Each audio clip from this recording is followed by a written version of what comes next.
जब भी भारत के आज़ादी के सबसे बड़े नायकों का नाम लिया जाता है तो उनमें नेताजी सुभाष चंद्र बोस के नाम को गर्व के साथ लिया जाता है।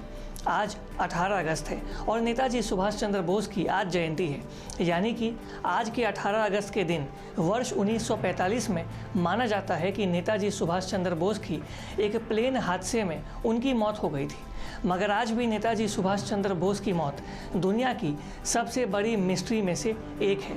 18 अगस्त 1945 को नेताजी सुभाष चंद्र बोस रूस के लिए जापान से रवाना हुए थे, लेकिन बीच रास्ते में ही उनका प्लेन क्रैश हो गया और उनकी इस हादसे में मौत हो गई। उनकी इस मौत को लेकर एक के बाद एक कई सारी बातें सामने आई।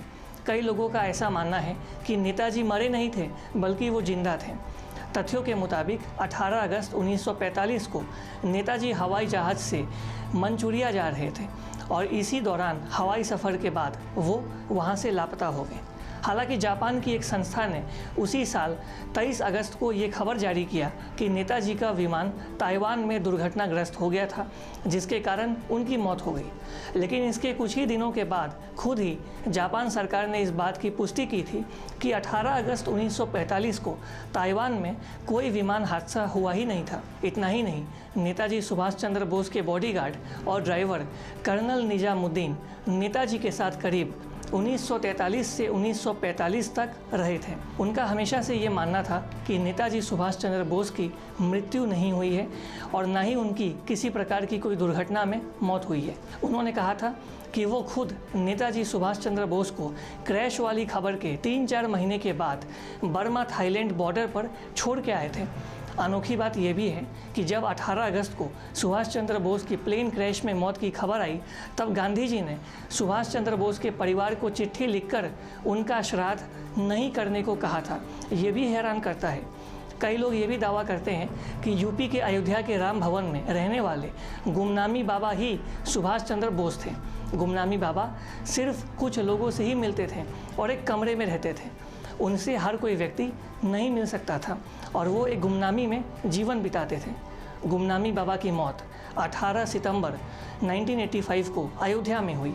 गुमनामी बाबा के मौत के बाद उनके कमरे से कई सारी चीज़ें भी मिली। गोल फ्रेम का एक चश्मा मिला था, वो ठीक वैसा ही था जैसा सुभाष चंद्र बोस पहनते थे। एक रोलेक्स की घड़ी मिली थी, एक ऐसी घड़ी जिसे बोस अपनी जेब में हमेशा रखते थे। कुछ लेटर्स मिले थे जो कि नेताजी के फैमिली मेंबर्स ने उन्हें लिखे थे। न्यूज़पेपर्स की कुछ कटिंग्स भी मिली थी जिनमें सुभाष चंद्र बोस से जुड़ी हुई खबरें थी। इसके अलावा आज़ाद हिंद फौज की यूनिफॉर्म भी उनके कमरे से मिली थी। इसके अलावा सिगार पाइप, कलाजी की फ्रेम की गई तस्वीरें और रुद्राक्ष की कुछ मालाएं भी गुमनामी बाबा के कमरे से मिली थी। भारत सरकार ने सुभाष चंद्र बोस के मौत के बारे में जानने के लिए 3 कमीशन भी बनाया। इनमें से 2 ने कहा कि सुभाष चंद्र बोस की मौत एक प्लेन क्रैश में हुई थी, जबकि एक कमीशन ने कहा कि गुमनामी बाबा सुभाष चंद्र बोस नहीं थे। मगर इसी कमीशन ने यह भी कहा कि नेताजी सुभाष चंद्र बोस की मौत प्लेन क्रैश में नहीं हुई है। आज भी नेताजी सुभाष चंद्र बोस की मौत एक रहस्य बनी हुई है। हम पूरे ईस्ट न्यूज़ परिवार की तरफ से नेताजी सुभाष चंद्र बोस को उनकी जयंती पर श्रद्धांजलि हम देते हैं और उनकी शहादत को हम पूरे ईस्ट न्यूज़ परिवार के तरफ से नमन करते हैं। और अधिक खबरों के लिए लगातार देखते रहिए ईस्ट न्यूज़। हमारे फेसबुक, यूट्यूब, इंस्टाग्राम पेज को लाइक करें, शेयर करें और सब्सक्राइब करें। तब तक के लिए धन्यवाद। Thanks for watching. Please subscribe and hit the bell icon.